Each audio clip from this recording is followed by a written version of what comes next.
আসসালামু আলাইকুম। ওয়ালাইকুম আসসালাম। রমাদানের রমাদানের সকল দুষ্ট শয়তানকে আটকে রাখা হয়, তাহলে আমরা কি মাগরিবের সময় বাইরে থাকা নিষেধ, সেই সময় বাইরে যেতে পারবো? রাসূলুল্লাহ সাল্লাল্লাহু আলাইহি সাল্লাম বলেছেন, ইজা জা রমাদান সুফিদাত মারাদাতুশ শায়াতিন। যখন রমজান আসে তখন দুষ্ট জিনগুলোকে বেঁধে রাখা হয়। দুষ্ট জিনগুলোকে বেঁধে রাখার অর্থ এই নয় যে সমস্ত জিনে বেঁধে রাখা হচ্ছে, যেহেতু একটা হাদিসে আসছে জিনগুলি বেঁধে রাখা হয়, আরেক হাদিসে আসছে দুষ্ট জিনগুলো বেঁধে রাখা হয়। তাহলে আপনাকে ধরে নিতে হবে যে দুষ্ট জিনগুলোকে বেঁধে রাখা হয় স্বাভাবিক যে সমস্ত জিন আছে, মানুষের সাথে যে জিন আছে, বা যে সমস্ত জিন কুকুর বা অন্যান্য প্রাণীদের সাথে আছে, সেগুলো কিন্তু বেঁধে রাখা হচ্ছে না। যেগুলো খুব দুষ্ট ক্ষতিকর সেগুলোকে বেঁধে রাখা হয়। এর অর্থ হচ্ছে আপনার জন্য কিছু কিছু অন্যায় হয় এই কারণে যে আসলে সব জিন তো বাধা হয় না, যে যেগুলো বড় বড় জিন আপনার জন্য ক্ষতি করে সেগুলি বেঁধে রাখা হয়েছে। আর যেগুলো ছোটোখাটো জিন আছে অথবা যেগুলোর প্রকোপ রয়ে গেছে, অর্থাৎ আগে যে আপনাকে গত 11 মাস যেভাবে আপনাকে বিভ্রান্ত করেছে সেই প্রকোপটা রয়ে গেছে, সেই প্রকোপটা রয়ে থাকার কারণে সেই প্রকোপটা থাকার কারণে আপনার উপরে সেটার প্রভাব থেকে যাবে। সুতরাং আপনি এই সময়ে, যেহেতু রাসূলুল্লাহ সাল্লাল্লাহু আলাইহি ওয়াসাল্লাম নিষেধ করেছেন সন্ধ্যাবেলা কেউ ঘরের বাইরে একেবারে সন্ধ্যার সময় বাচ্চাদের বাইরে না করতে, সেজন্য সে সন্ধ্যাবেলা বাচ্চাদের বাইরে রাখবেন না, ঘরে আগলে রাখবেন।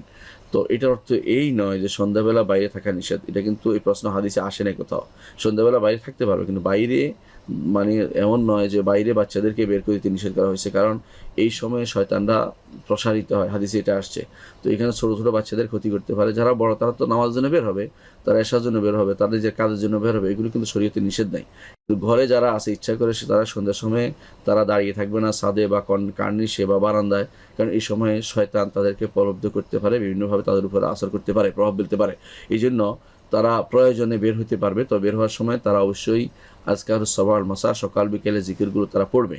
সকালে জিকিরগুলো বিকেলে জিকিরগুলো পড়লে তাদের উপর শয়তানের আসরও পড়বে না। এই জন্য যারা পড়তে পারে না এমন সন্তানদেরকে বের হতে নিষেধ করা হয়েছে। যারা পড়তে পারে তাদের জন্য সকাল বিকাল বের হওয়া কোনো নিষেধাজ্ঞার ভিতরে পড়ে না। তারা পড়তে পারবে এবং তারা এই দোয়াগুলো পড়ে বের হবে, আলহামদুলিল্লাহ কোনো ক্ষতি হবে না। সেই দোয়াগুলো আপনারা জানেন যে সেখানে বিকালবেলা হলে আউযু বিকালিমাতিল্লাহি তাম্মাতি মিন শাররি মা খালাকা পড়বেন, সাথে সাথে কুল আউযু ফালাক, নাস, ইখলাস এই 3টি সূরা পড়বেন, আয়াতুল কুরসি পড়বেন, এগুলোই অবশ্যই পড়বেন। আর আমসাইনা ওয়া আমসাল মুলকু লিল্লাহি আলহামদুলিল্লাহ লা ইলাহা ইল্লাল্লাহু ওয়াহদাহু লা শারীকা লাহু লাহুল মুলকু ওয়া লাহুল হামদু ওয়া আলা কুল্লি শাইইন কাদির। রব্বি আসআলুকা খায়রা মা ফি হাযিহি লাইলা ওয়া খায়রা মা বা'দাহা ওয়া আউযু বিকা من شر ما في هذه الليلة وشر ما بعدها. رب أعوذ بك من الكسل والسوء والكبر وأعوذ بك من عذاب النار وعذاب في القبر. اللهم بك أمسينا وبك أصبحنا وبك نحيا وبك نموت وإليك المصير. এগুলো তো অবশ্যই পড়বেন। তার সাথে সাথে আল্লাহুম্মা ফাতিরাস সামাওয়াতি ওয়াল আরদি আলিমাল গায়বি ওয়াশ শাহাদাতি রাব্বা কুল্লি শাইইন ওয়া মালিকাহু আউযু বিকা মিন শাররি নাফসি ওয়া মিন শাররি শাইতানি ওয়া শিরকিহি ওয়া আন আক্তারিফা আলা নাফসি সুআন ওয়া আজরা ইলা মুসলিম। আল্লাহুম্মা নাসআলুকা আল আফওয়া ওয়াল আফিয়াতা ফিদ দুনিয়া ওয়াল আখিরাহ। আল্লাহুম্মা নাসআলুকা আল আফওয়া ওয়াল আফিয়াতা ফিদ দীনি দুনিয়া আহলি মালি। আল্লাহুম্মা আসtur awrati wa amin rawati. আল্লাহুম্মা ihfazni min bayni yaday wa min khalfi an yamini shimali fawqi wa a'udhu bi'azamatika an uqtala min tahti। এবং সাথে সাথে আরো পড়বেন আল্লাহুম্মা اللهم عافني بدني، اللهم عافني في سمعي، اللهم عافني في بدني، عافني سمعي، اللهم عافني في دم سمعي، اللهم عافني بصري، اللهم عافني بدني। এই 3টি দোয়া করবেন, সাথে সাথে আরও দোয়া করবেন আল্লাহুম্মা ইন্নী আউযু বিকা কুফর ওয়াল ফাকর ওয়া আউযু বিকা মিন আযাবিন নার।